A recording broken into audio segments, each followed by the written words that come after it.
Hello dear students, बहुत बहुत स्वागत अपने यूट्यूब चैनल में। और चाहे आप बीकॉम कर रहे हो, बीए कर रहे हो, बीएससी कर रहे हो, ये मिड टर्म एग्जाम उन बच्चों को जरूर देना होता है जिनके एग्जाम सेमेस्टर वाइज होते हैं। तो आज के इस वीडियो में बहुत ही महत्वपूर्ण बातें मैं बताऊंगा कि मिड टर्म एग्जाम की तैयारी आप कैसे करोगे। क्योंकि क्या होता है कि जब नया नया स्टूडेंट होता है और उसने बहुत कुछ समझा नहीं होता है, या अगर आपको अभी तक एग्जाम एक दो बार दे भी चुके हो लेकिन पूरी जानकारी नहीं है मिड टर्म की, तो यहां से आपको पूरी जानकारी हो जाएगी। तो आइए शुरू करते हैं और समझाते हैं आपके लिए क्या होता है ये मिड टर्म एग्जाम। देखो, हर पेपर के लिए 100 मार्क्स में यूनिवर्सिटी ने बनाया है, लेकिन जो सेमेस्टर वाइज परीक्षाएं हैं वो भाई 75 अंक की तो मेन परीक्षाएं कर दी हैं। ओके, ये मेन एग्जाम कर दिया है, और यहां पर जो 25 है इसका मिड टर्म कर दिया है। ठीक है, तो मिड टर्म की जो हम बात कर रहे हैं, ये जो परीक्षाएं हैं बहुत ही ज्यादा वैल्यूएबल हैं। और इस वीडियो में मैं ये भी बताऊंगा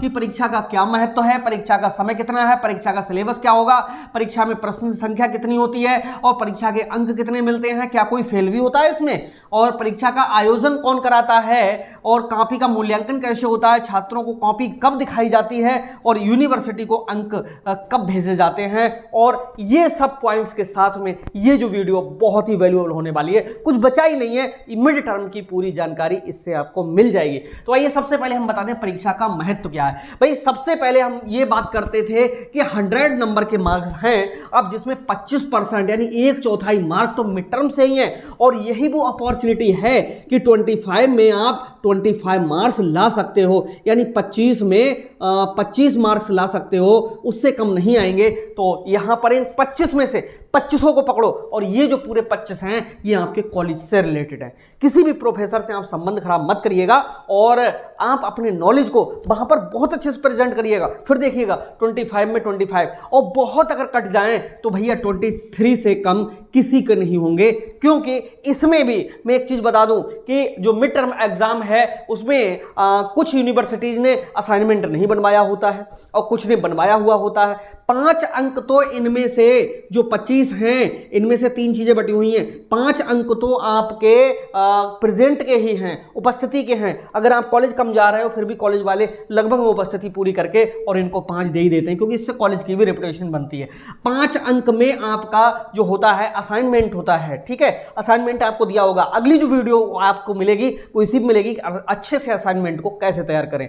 ठीक है, तो ये 5 अंक आपको असाइनमेंट के होंगे। अब बचे कितने? 15 अंक। 15 अंक की आपकी जो होगी वो परीक्षा होगी। तो ये सारे के सारे देखो, यहां पर प्रेजेंट में पूरे 5 मिल सकते हैं, कोई अंक नहीं कटेगा। असाइनमेंट अच्छे से बनाया है, 5 के 5 मिल सकते हैं, 4.5 भी मिल सकते हैं, 4 भी मिल सकते हैं, लेकिन 4 उन लोगों को मिलते हैं जो मेहनत थोड़ी कम करते हैं। ठीक है, लेकिन 5 के 5 यहां पर मिल सकते हैं। अब रहेगा 15 में से 14 अंक आराम से ला सकते हो, वो टेक्निक्स अदर आपको मिल जाएंगे। जिस विषय का आपको तैयार करना है उसी विषय का हमारे वीडियो आप देख लीजिएगा, उसमें मैंने पूरा समझाया होगा कि इसकी तैयारी कैसे करें। चलिए, तो परीक्षा का महत्व आप इसी तरह से समझिए कि भाई ये 100 अंक में अगर 25 अंक अगर आपके यहां पर बढ़े हुए हैं तो 75 में से मतलब आपको फिर लाने के लिए अंक रह जाते हैं। तो ये जो परीक्षा है ये 75 वाली से भी बहुत ज्यादा अच्छी जो है अपॉर्चुनिटी वाली परीक्षा है। ये बहुत ही वैल्यूएबल है, इंपॉर्टेंट परीक्षा है। बच्चों को जानकारी नहीं होती है, इसलिए वो यहां पर ध्यान कम देकर के अपने अंक घटा लेते हैं, अपनी परसेंटेज घटा लेते हैं। जबकि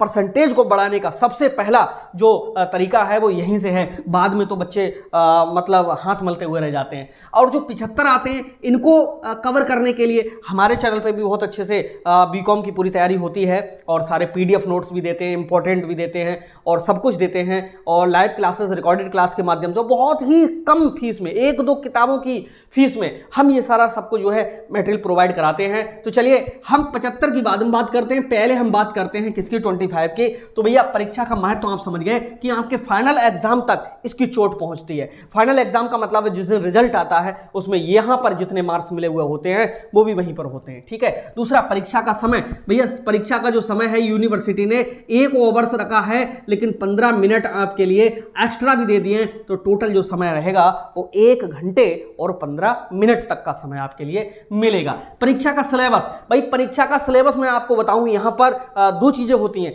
आपके कॉलेज से बताया जाएगा कि भाई इस मिड टर्म में क्या क्या आएगा।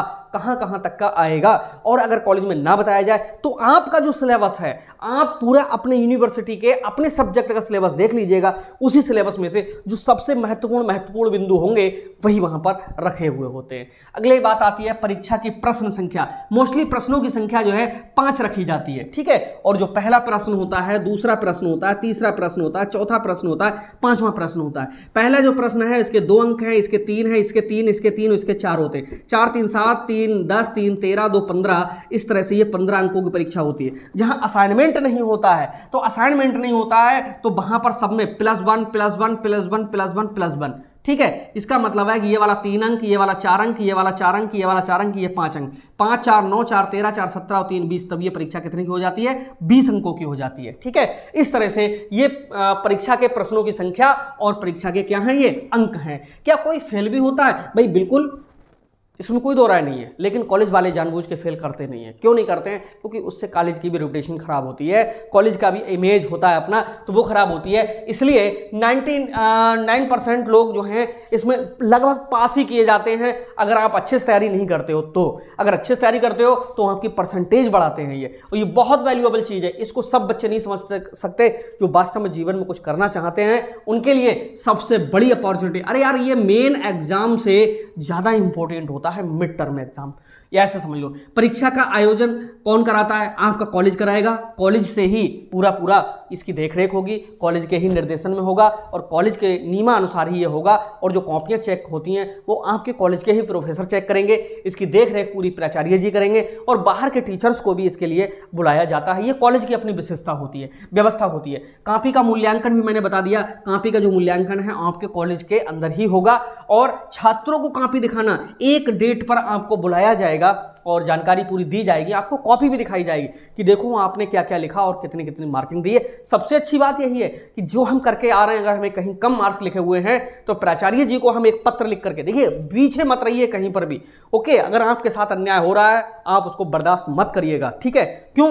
क्योंकि अगर आप बर्दाश्त करोगे तो भैया अन्याय करने वाले अन्याय करते ही रहेंगे। अगर आपको कहीं पर शिकायत है, सीधे प्राचार्य जी से या अपना जो भी विभागाध्यक्ष है उससे, या आपके जो क्लास टीचर हैं उनसे आप बात करिए, 100% उसका सोल्यूशन होगा कि भाई पड़ोसी की भी कॉपी देखिए, भाई तूने क्या क्या लिखा और तुझे कितने कितने दिए, ठीक है। इस तरह से तो छात्रों को कॉपी देखने का भी ये मौका मिल जाता है। यूनिवर्सिटी को अंक भेजना, फिर जब आपकी कॉपी से आप संतुष्ट हो जाते हो सकता है एक जगह सिग्नेचर भी आपसे करवाए जाए कि हाँ हम इस चीज़ से संतुष्ट हैं, वो यही चीज़ के होते हैं सिग्नेचर। वो बोलेंगे नहीं ये सिग्नेचर किस चीज़ के हैं, लेकिन हो सकते हैं इसी बात के हों। इसके बाद में आपकी जो एग्ज़ाम जो फाइनल होता है उसमें ये अंक चढ़ करके आए तो ये पूरा का पूरा जो अंक हैं वो कहाँ, यूनिवर्सिटी को पहले ही भेज दिए जाते हैं। और जब पहले ही यूनिवर्सिटी को भेज दिए जाते हैं तभी आपका जो 100 अंक हैं इसी के आधार पर रिजल्ट फिर बन करके आता है। तो ये इस तरह से आप तैयारी कीजिएगा, और ये सब पूरी एक प्रोसीजर था, ये प्रोसेस थी, और इसी प्रोसेस के तहत आपको आगे बढ़ना है। चैनल को अभी तक सब्सक्राइब ना किया हो जरूर कर लो, और सारे सब्जेक्ट्स का मिड टर्म के संबंध में सारी जानकारी मैं इसी तरह से देता रहूंगा। तो मिलता हूं नेक्स्ट वीडियो में, तब तक के लिए बाय बाय।